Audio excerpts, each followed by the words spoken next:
Welcome. This is Dr. Kent. This is Best Pill for the Pain Part 2. This is part of our brief review of techniques and medications used in pain management. When I say techniques, I mean techniques of using medications in pain management. If you missed Part 1, is mainly on how to use medications, and Part 2 is on some broad categories of medications used in pain management. We're going to go over antispasm, non-steroidal inflammatory drugs, and opiates, and then Part 3 will be mainly on antidepressants, anticonvulsants, and some miscellaneous drugs. Those are more the adjunctive drugs. We briefly talked about adjunctive drugs in Part 1. Okay, I'm Dr. Kent again, and I'm from mychronicpain.com. So let's get started on Part 2. Again, I'm going to mention this. This information is offered to enhance your healthcare provider interaction, helping you by you being a better informed patient. Discuss all changes and opportunities for care with your provider. This is not a substitute for your provider. Alright, now that that's out of the way, let's do symptomatic medicines. We went over symptomatic medicines at the very end of Part 1, and we talked about how they can help in something like insomnia. Well, there are lots of them, and we're going to go over another one. Another common symptom that we see that we can relieve is muscle pain and muscle spasm. It often occurs at nights, and by treating this symptom, you may help pain, suffering, sleep. Of course, helping sleep also helps pain, suffering. You'll find that triggers and other types of pain will often beget your major type of pain. So muscle spasm, can elevate your overall pain level or your overall pain syndrome, and therefore your suffering. Treatment helps, and drugs like Flexeril, Scalaxin, or other antispasm medicines might make a big difference. Now, there are a lot of different antispasm medicines. Some of them help with spasticity. Spasticity is severe spasms associated with neurological injury. Medicines like baclofen, Xanafix really help here, and sometimes these will be given in other ways, like in your spinal fluid. There's all kinds of very powerful ways to use these. Now let's go to one of the big mainstays, non-steroidal inflammatory drugs and acetaminophen. These are major players in pain therapy in the United States.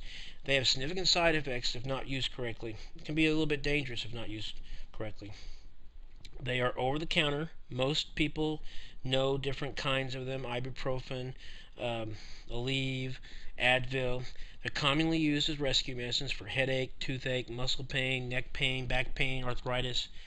They're thought to help painful conditions generally by reducing inflammation. They also have some mild analgesia themselves. They can cause side effects like gastritis, ulcers, kidney disease, bleeding problems, especially if not used correctly. And actually, ibuprofen and some of these medicines have been highly associated with one of the major causes of gastritis. Aspirin was one of the first of these synthesized.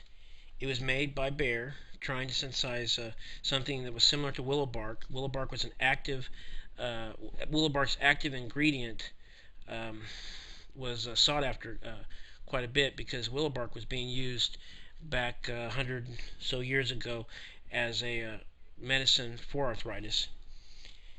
Now, since that, we've seen many more created. I've mentioned a few of them: ibuprofen, naproxen, etc. We also have a new class of anti-inflammatories, non-steroidal anti-inflammatory drugs, COX-2 inhibitors. This is drugs like Celebrex. But because of the significant cardiovascular side effects that these drugs have, increasing your risk for cardiovascular events by up to about 40%, they're only available by prescription and under a doctor's supervision. Many people think acetaminophen is a non-steroidal anti-inflammatory drug. It really isn't. It is an analgesic, a pain medicine. It doesn't cause ulcers, gastritis, or kidney disease like non-steroidals, but it can cause significant liver damage if taken inappropriately. Acetaminophen, or the most commonly prescribed form of it, Tylenol, is an analgesic medicine, not truly anti-inflammatory. So what are the analgesic medicines? Well, most of the medicines we're reviewing have an analgesic quality. That means relief from pain. The word analgesic derives from without pain. Analgesic drugs act in various ways, including many on the peripheral and central nervous system. Probably the most famous of the analgesic medicines are the opiates. The opiates are powerful medicines used for analgesia in various pain conditions that haven't responded to ordinary medicines. Generally, they're used in two ways. Short-acting, for rescue from breakthrough pain. Long-acting versions are used for maintenance, to help suppress your pain overall and prevent pain. Now, the opiates used appropriately are good medicines, and they're not as bad as the media typically portrays them. They have potential for abuse and addiction, but with proper screening, proper prescribing, and monitoring, that's not a problem. Because of the problems with diversion and abuse, there are a lot of rules in their use, including pain contracts, special prescription pads, special examinations that are required, urine drug screens, and many more. You should have these prescribed by an experienced pain management clinician that has used narcotics quite a bit, so you don't get problems with these medicines. They've been utilized by a lot of providers who really don't understand how to use them and don't have enough training, and that's gotten some people into trouble. They come in a wide variety of types and vehicles. There are 3-day patches, 24-hour pills, long-acting, short-acting, slow release, etc. You have a lot of types to choose, and if you're allergic to one, that does not mean you're allergic to all. There's codeine, fentanyl, hydrocodone, hydromorphone, methadone, morphine, oxycodone. There's also opiate combinations, but most of the combinations are frowned upon by pain specialists because the combinations can more easily lead to liver or kidney damage or bleeding or other side effects like gastritis. Now, you have to demonstrate to your doctor that your pain and your function is improving when you use these medicines. You have to monitor their use. You have to monitor the side effects. You'll do a urine drug screen to ensure that you're taking the medicines and not abusing them, not abusing illicit drugs, or taking other substances you're not supposed to be taking. You'll need regular exams, close monitoring of your medical condition, the pain, and the disability from the pain. Opiates have a lot of side effects potentially and need to be monitored closely. Sedative side effects, constipation, drowsiness, nausea, and itching sometimes when they're started. We have a quick blog on an overview of these different side effects and how to overcome some of them. The opiates also have an important place in treatment. Now, don't forget that. They have an important place in treatment. Remember, they're not specific to disease, but they're used to suppress pain in more serious pain conditions.